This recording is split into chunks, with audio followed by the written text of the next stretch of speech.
Saudara-saudari yang terkasih, jumpa lagi dalam Pelita Hati hari ini, Sabtu 9 April 2022, hari biasa dalam pekan kelima Prapaskah.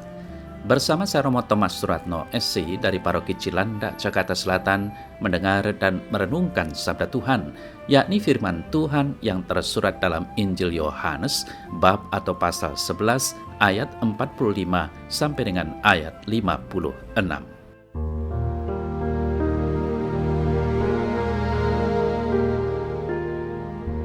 Banyak di antara orang-orang Yahudi yang datang melawat Maria dan yang menyaksikan sendiri apa yang telah dibuat Yesus, percaya kepadanya. Tetapi ada yang pergi kepada orang-orang Farisi dan menceritakan kepada mereka apa yang telah dibuat Yesus itu.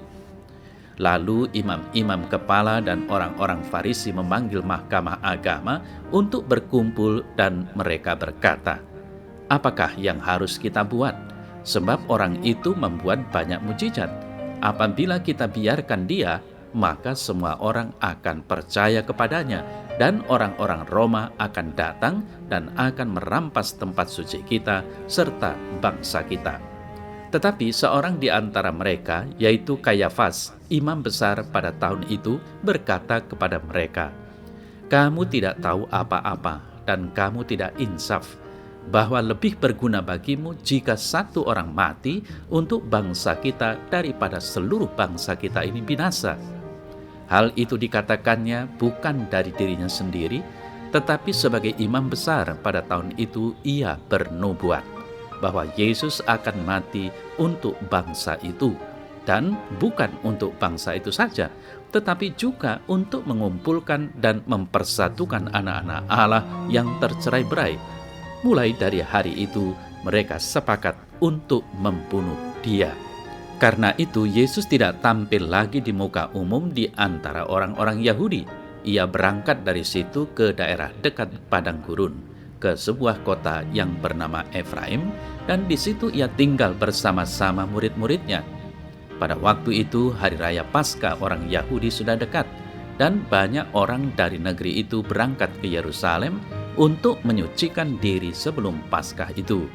Mereka mencari Yesus, dan sambil berdiri di dalam bait Allah, mereka berkata seorang kepada yang lain, "Bagaimana pendapatmu? Akan datang jugakah ia ke pesta?"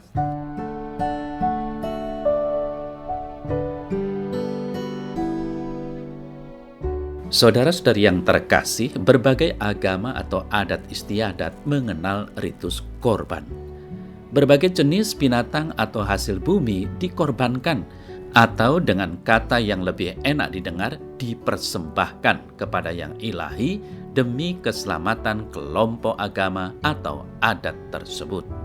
Diyakini bahwa yang dikorbankan itu akan membawa berbagai penyakit atau sebab-sebab penderitaan.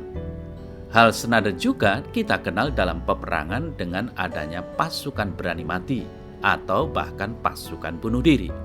Nah, saudara saya terkasih, apa yang dikatakan oleh Kayafas dalam warta Injil tadi sekilas merupakan langkah bijaksana untuk keselamatan bangsa. Jika ditinjau dari situasi politik, pendapat tersebut memang masuk akal.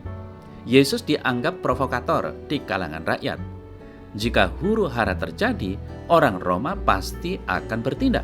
Akibatnya, bisa jadi bait Allah akan dirampok dan seluruh bangsa ditumpas oleh mereka. Saudara-saudari yang terkasih, pertimbangan politis itu menjadi kata kunci yang membulatkan niat para musuh Yesus untuk menangkap dan membunuhnya. Persoalannya, apakah kehadiran Yesus akan mengakibatkan huru-hara? Bukankah ia mengadakan mukjizat demi menggugah iman bangsanya agar semakin mengakui kuasa Allah? Pendapat Kayafas yang bijaksana itu bisa ditafsirkan sebagai suatu ketakutan tanpa dasar yang kuat. Ia mencoba menghalalkan ketakutannya dengan alasan demi keselamatan bangsa. Tak dapat diingkari bahwa kematian Yesus mempunyai kaitan erat dengan intrik politik, ambisi, dan iri hati para penguasa. Anehnya bahwa alasan yang kemudian dipakai untuk menghukum dia bukan alasan politik tetapi agamawi. Mereka menuduh Yesus telah menghujat Allah karena memproklamirkan diri sebagai Mesias, Raja Yahudi. Saudara saya terkasih, apa yang harus kita buat? Dia telah membuat banyak mujizat, lalu banyak pengikutnya yang mengakui dia adalah nabi. Kalau dia tidak dikorbankan, mereka bisa kehilangan kehormatan diri dan bangsa kita. Kemudian, bagaimana dengan sikap kita? Apa yang kita bisa buat sesuatu untuk mencegahnya? Saudara-saudari yang terkasih, kita harus mengakui bahwa terkadang kita juga masuk dalam ritme dan situasi hidup seperti itu. Terperangkap oleh emosi, nafsu, egoisme, kepentingan diri, martabat yang diagungkan, status yang dimuliakan, kuasa yang dibanggakan. Kita tidak dapat melihat kebaikan orang lain, keberhasilan, kesuksesan mereka. Lalu muncul sikap antipati, mengatur siasat dengan mengorbankan seseorang, dengan memotong jalan hidup orang lain, dan lain sebagainya, dan sebagainya. Maka pada kesempatan ini, di masa Prapaskah ini, baiklah kalau kita harus mempertobatkan diri, membaharui dan berubah menjadi orang saleh dan memperhatikan sesama dalam kehidupan kita sehari-hari.